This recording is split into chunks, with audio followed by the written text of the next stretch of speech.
all the media fraternity. आज हमारा साथ बैठा है पूरा खनकौन is the legal secretary NPP state Arunachal unit and Tapish Shoran, the general secretary political affairs, and Kokar Ronya is a state secretary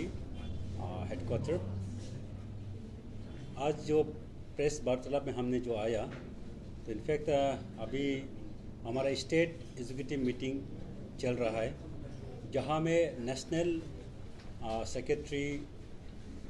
Sushil ji आया है और at the same time national secretary का और एक मेंबर शामिल जी आया है। और ये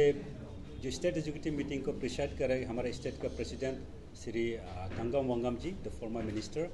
along with working president Shri Lika Sahab, the former minister, the former MLA. तो आज का जो मीटिंग बेसिकली जो फोकस रहा है, ऑब्जेक्टिव द मीटिंग हमारा ये पार्टी के लिए ये इलेक्शन ईयर पड़ता है,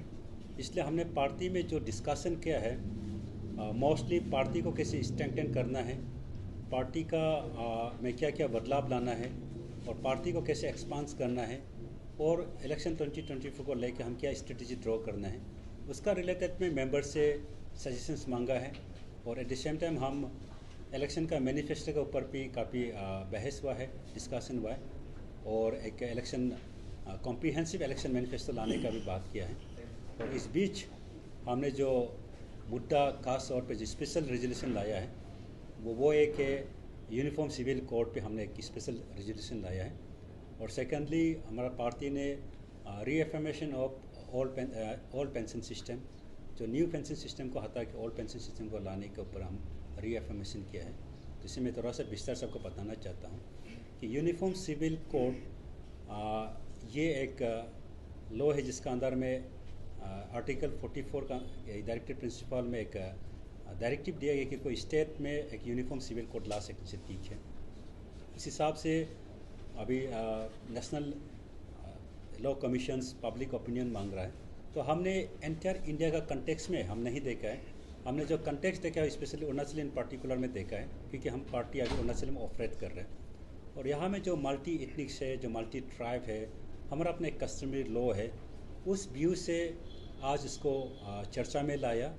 और बहुत सा मेंबर्स का मिक्स रिएक्शन था। कुछ लोग का कहना था कि इस लॉ को हमारा स्टेट में इन टोटो में अगर लाता भी है तो इम्प्लीमेंटेशन नहीं कर पाएंगे। इंस्टेड ऑफ दैट हम अपना लोकल कस्टमरी लॉ को कोडिफाई करके इसमें कुछ रेक्टिफिकेशन ला के जिस तरह से हमारा लोकल कस्टमरी लॉ का साथ अपना जो लोकल ट्रेडिशंस है, कस्टम्स, हमारा जो आइडेंटिटी है उसे प्रिजर्व करते हुए जो एप्लीकेबल हो सकता है ऐसा लॉ कस्टमरी लॉ में लाने से उसको मॉडिफाई करके लाने से ठीक इस तरह का सजेशन आया। कुछ लोग ये भी सजेस्ट किए कि इनके ऊपर में काफ़ी बहस होना चाहिए क्योंकि अभी तक लॉ जो आपका सेंट्रल से एग्जैक्टली यूनिफिकेशन ऑफ आपका ये आपका सिविल जो कोड है वो यूनिफॉर्म सिविल कोड अभी तक एक ड्राफ्ट फॉर्म में भी उभर के नहीं आया, इसलिए हम इस पर काफ़ी डेप्थ में विचार नहीं कर सकते। तो ऐसा करके काफ़ी डिस्कशन हुआ, लेकिन इन टोटो में हमने ये रिजॉल्व किया कि uniform civil code Arunachal in context में आज का समय में इमीडिएटली लागू नहीं कर पाएगा, ये हमने डिसाइड किया। और साथ में हो सकने से कस्टमरी लॉ को कोडिफाई करके सर्टिफिकेट फॉर्म में लाने से बेहतर रहेगा कि ये डिसीजन लिया in regard to the uniform civil code पे। और दूसरा जो इशू था वो है ओल्ड पेंशन सिस्टम को रीएफर्मेशन। तो हमारा नेशनल पीपल्स पार्टी एक ऐसा पॉलिटिकल पार्टी जिन्होंने पहले बार जब एनपीएस को लेके इशू शायद सोशल मीडिया में आया था और उस समय जब हमने सोशल मीडिया में एनपीएस को लेके आते समय बहुत सा गवर्नमेंट जो सर्वेंट है या गवर्नमेंट एम्प्लॉयज़ है उन्हें एनपीएस के बारे में इतना कुछ खास पता नहीं था। तो हमने रिएक्शन देने के बाद में धीरे धीरे ये बात फैला और आज का मीटिंग में हमने फिर रिएफर्म किया कि जो न्यू पेंशन सिस्टम है ये गवर्नमेंट एम्प्लॉय के लिए जो सरकार के जो कर्मचारी है उनके लिए फ्रेंडली स्कीम नहीं है। ये इसमें बहुत सा डीमेरिट्स है और इसको लागू करने से अच्छा हम जो ओल्ड पेंशन सिस्टम को लागू करना चाहिए, क्योंकि ओल्ड पेंशन सिस्टम में जो बेनिफिट्स गवर्नमेंट एम्प्लॉय को मिलता है वो न्यू पेंशन सिस्टम में नहीं है। इसलिए ये जो new pension system Arunachal Pradesh में 2008 से जो लागू है उसे स्क्रैप करके ऑल पेंशन सिस्टम को लागू करना चाहिए, considering the interest of the government employees. क्योंकि न्यू पेंशन सिस्टम में एक तो कि पेंशन बेनिफिट नहीं है। अगर कोई कर्मचारी या जो सरकार के एम्प्लॉयज़ रहता है वो जॉब रेगुलर हो जाने का बाद अचानक वो 1 महीना में, 6 महीने में या 5 साल 15 साल में एक देहांत हो जाता है, वो एक्सपायर हो जाता है, एक्सीडेंटल डेथ हो जाता है, तो उनको या उनका नॉमिनी को एमिटेड जो ओल्ड पेंशन सिस्टम का जो ये पेंशन बेनिफिट है वो नहीं है इसमें। सेकेंडली, अगर आप फुल रिटायरमेंट काम भी करता है तो न्यू पेंशन सिस्टम में आप अपना जो भी डिपॉजिटेड अमाउंट को पूरा ड्रॉ नहीं कर सकता है। आप up to maximum limit of 60% को ड्रॉ कर पाता है, रिमेनिंग 40% को आप इक्विटी में शेयर में डालना पड़ता है। तो ये बेसिकली जो group A and group B officer है वो समझ सकता है, लेकिन जो क्लरिकल लेवल का स्टाफ है या फिर जो ड्राइवर है या आपका पियोन है या चौकीदार है, उस लेवल का जो जिसे ओल्ड सिस्टम में पोर ग्रेड स्टाफ बोला जाता है, उनका लेवल में ये शेयर मार्केट में पैसा डालना,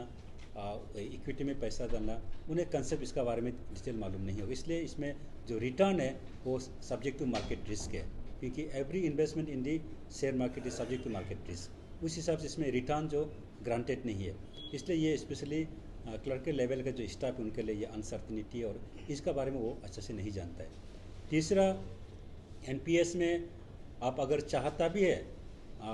तो आप 15% ऑफ द डिपॉजिट को ड्यूरिंग योर सर्विस पीरियड में ड्रॉ कर सकते हैं, 15%। Whereas old pension system में आप 90% ऑफ योर डिपॉजिट या एक्सपेक्टेड डिपॉजिट को आप ड्रॉ कर पाता है, वो बेनिफिट है। तो उस हिसाब से देखा जाने से ओल्ड पेंशन सिस्टम ही स्टाफ का लिए बेनिफिट है। और अरुणाचल इन कॉन्टेक्स्ट में जहाँ में हमारा एक्चुअल जो लोकल पॉपुलेशन है इट्स काउंट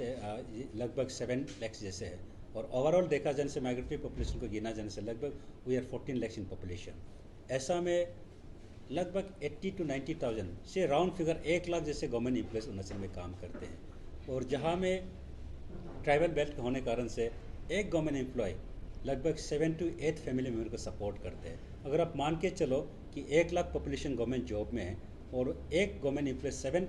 फैमिली मेम्बर्स को सपोर्ट करते हैं, तो लगभग 7 लाख पॉपुलेशन गवर्नमेंट एम्प्लॉय भी डिपेंड करते हैं। तब ये 7 लाख पॉपुलेशन का जो गार्जियन है 1 लाख गवर्नमेंट एम्प्लॉयज़, ये जब फील कर रहा है कि ये एनपीएस उनके लिए बेनिफिटेड नहीं है, since government is a welfare government, वो उनका ग्रीवेंसेस को सुनना चाहिए और स्टाफ को वेलफेयर के लिए ये पॉलिसी एडॉप्ट करना चाहिए। इसलिए मैं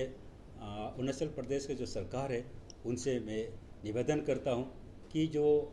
गवर्नमेंट एम्प्लॉयज़ का जो ग्रीवेंसेस है या कोसाप का जो ग्रीवेंसेस गवर्नमेंट को प्लेस किया है उसे गंभीरता से ले, और हमारे जो आज रेजोल्यूशन एडॉप्ट किया इसे गंभीरता से लेके हम एक सजेशन फॉर्म पे गवर्नमेंट पे डाल रहे हैं कि आप ओल्ड पेंशन सिस्टम को दोबारा से लागू कर दो और ये न्यू पेंशन सिस्टम को स्क्रैप कर दो, ताकि गवर्नमेंट के जो भी कर्मचारी उनका हित के लिए